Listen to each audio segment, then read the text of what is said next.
Good morning, YouTube. All right, I'm about to show you how to make a King Ranch casserole that is so crazy good, it's now been outlawed in 3 states. Let's cook, y'all. We got a family to feed. All right, here we go. We are starting with ghee. This is butter from which the milk solids have been removed.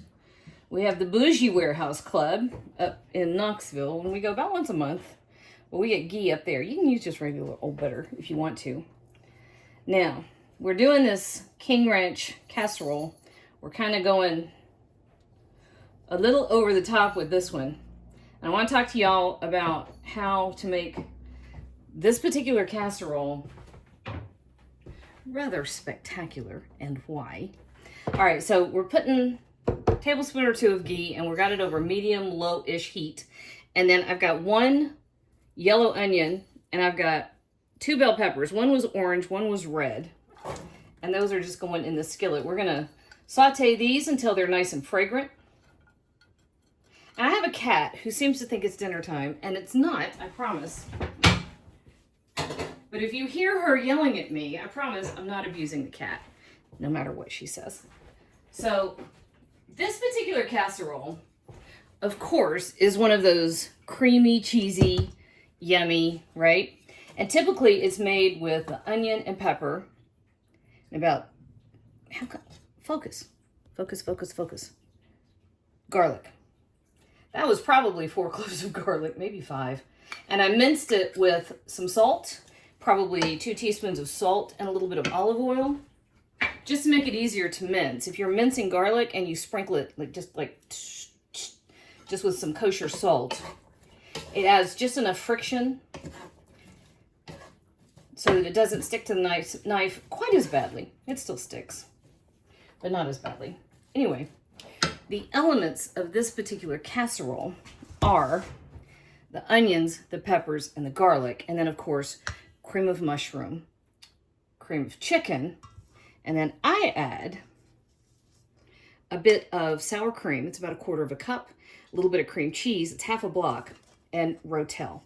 I have seen plenty of recipes that use plain rotel, and this is where you kind of have to consider what your particular family likes. My family likes the rotel, and we like it a little spicier. I get the hot version with the habanero.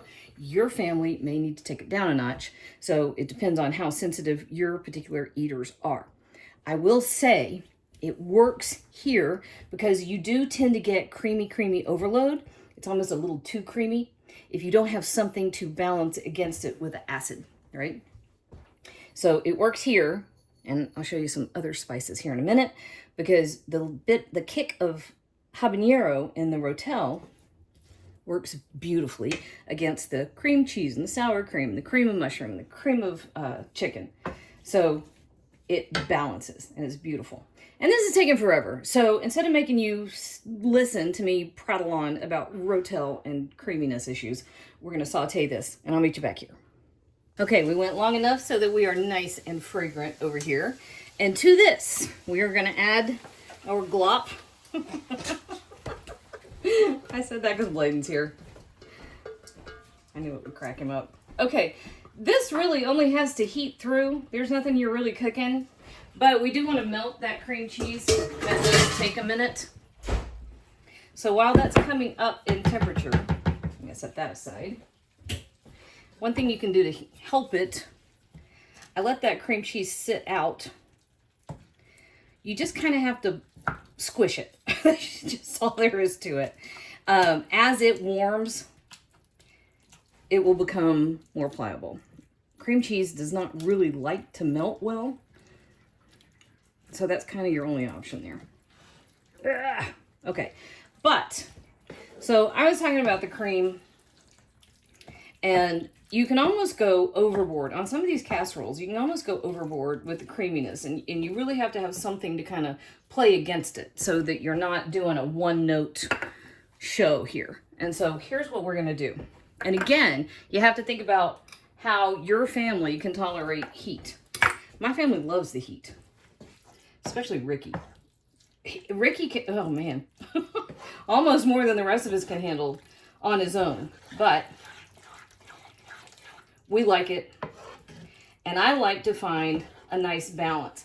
Here's the other thing that you need to think about when you're working with spice level. It's not enough to just throw spice at it, right? So you could just toss in a bunch of cayenne. If you hate people, you can do that. It will be hot, but it will be very one note. And so the trick when you're dealing with spices is to not only have it spicy, but to also give it layers of flavor and depth along with the spicy. Here's how you can do it. So I don't know which of these is which now because it's been more than 5 minutes. But what I have here are 4 things, right? So one of these is chili powder, maybe that one. One of these is smoked paprika. So then you've got just a nice little cumin base. I don't want to go overboard with the chili powder because it's very distinct, but I do like the bit of cumin that's in there. Not too much because you don't want it to taste like chili. And then the other 2 things that I have, other than the chili powder and the smoked paprika, is I have some ancho chili powder, right? And there's only like 2 teaspoons, no, about 1.5 teaspoons of each one of these. So one of them is an ancho chili powder, which is not spicy, but it does have a beautiful chili flavor. And the other one is chipotle powder, which is spicy. So you have spicy from a couple different places here. You have the habanero that was in the rotel, which is spicy. You have chili powder, which can be spicy, depends on the brand that you pick. You have the ancho, which really is not spicy, but again, that's our taste buds. Test it before you go throwing it at your family in case somebody is sensitive. And the chipotle powder, which is, or can be. Also, remember that different brands have different spiciness levels. So taste it. The easiest thing, seriously, y'all, look here. The easiest thing, well, not that one, this one. When you're testing your ingredients, right? This is the easiest way to determine how hot something is. Finger, lick it, taste it. Then you're gonna know how much to use or not to use, or if you want to use it at all. But if you're talking about some of these casseroles, including this one, which is the King Ranch, which personally I love, but it can be very one note. I like to use a variety of these peppers, and I like them to be a little bit spicy. So there we go, off the soapbox. All right, I also want 1.5 teaspoons of oregano. If you have Mexican oregano, great. If not, plain is fine. About 1 teaspoon kosher salt, not too much because we had salt when we minced the garlic. 1.5 teaspoons of black pepper, which has its own level of spicy. That's all we're doing as far as the seasonings. I'll put my chipotle powder up. And then this we're just stirring together.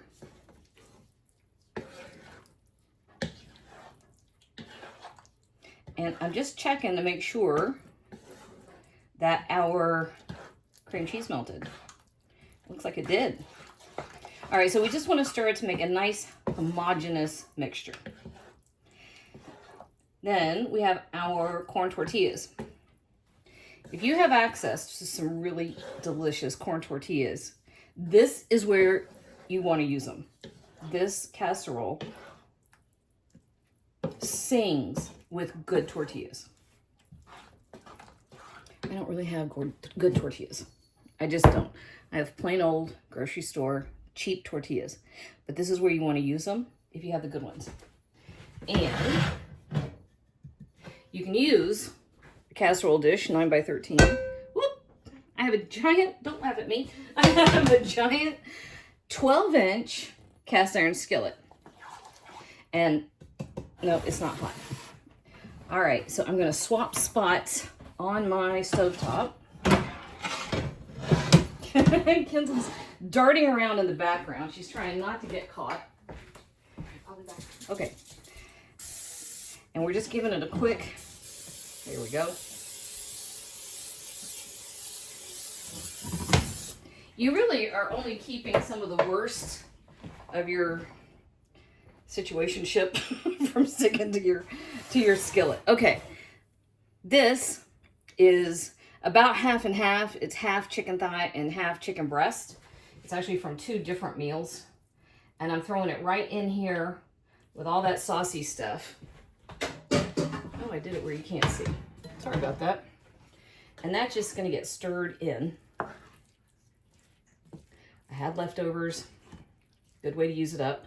Or you can put 3 chicken breasts. I think it was 5 cups. I don't know, something like that.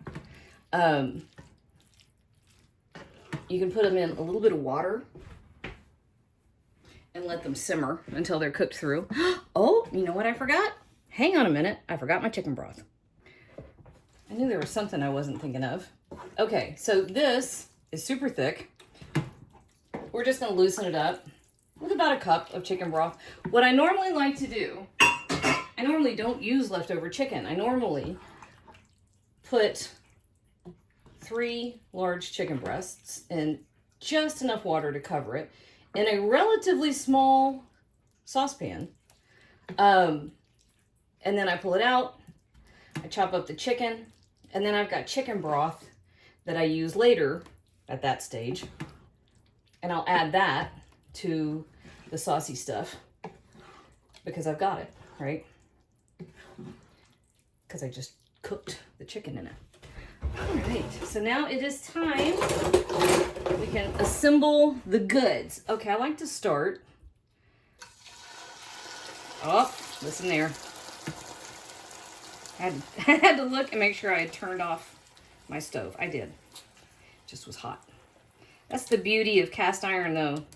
It holds heat. All right, so start with a layer. Can y'all see? Let me get you closer. Yep. Start with a layer of our saucy chicken. And then you're just going to go over the top with our tortilla deal. And I have 2 kinds of cheese. I have a ridiculous amount of cheddar and a less ridiculous amount of Monterey Jack. So this was a block. Did I really do this much? Yeah, I did. 16 ounces of cheddar and half a block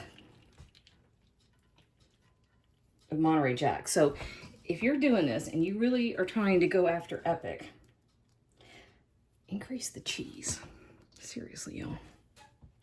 Nothing makes it better.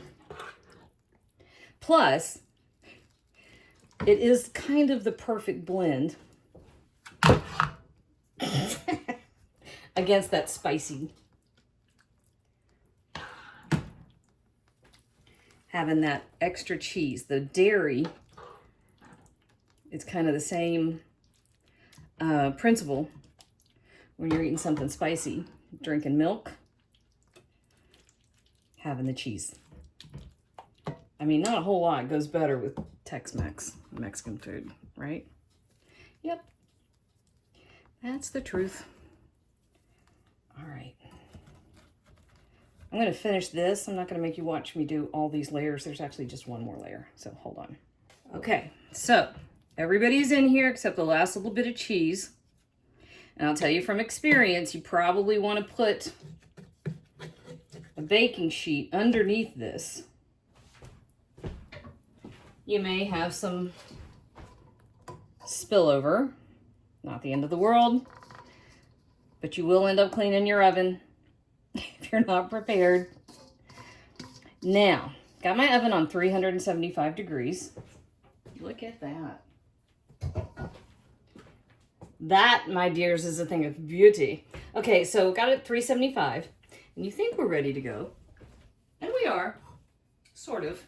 We're going to go in the oven for 20 minutes, and then we're going to pull him out once he's nice and hot. We're going to do one more thing that's kind of going to be the factor, right?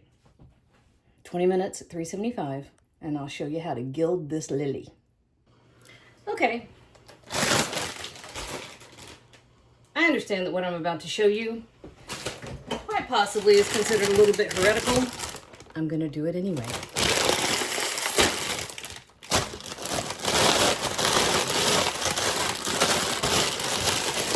Now, You can do this several ways. It's going to kind of depend on how you want to roll. Is that my new camera? Woohoo!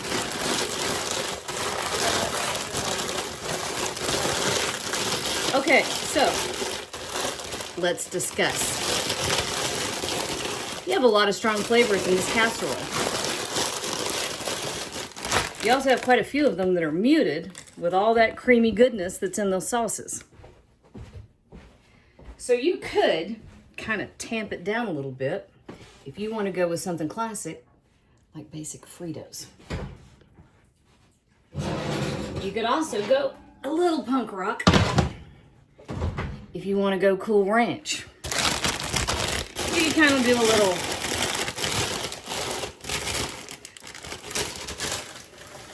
classic rock.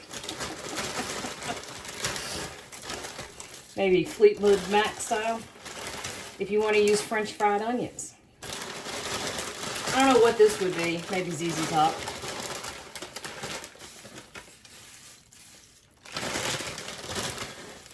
It sure is delicious, whichever way you do it. And it is absolutely unforgettable. This is now what Bladen calls that stupid good taco casserole. All right, don't put your Doritos on there at first. They'll burn. But give it another 20 minutes. And this will be something that people will be talking about forever. Oh, hang on. Okay, here we go. Ta-da! Doo-doo-doo. Bladen's gonna be mad because you left too soon. Okay, here we go. Ooh, cheesy. Wouldn't it steaming? Mm.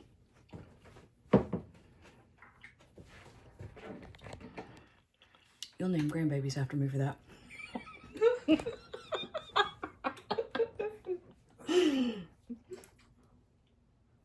Yeah, that one's that good.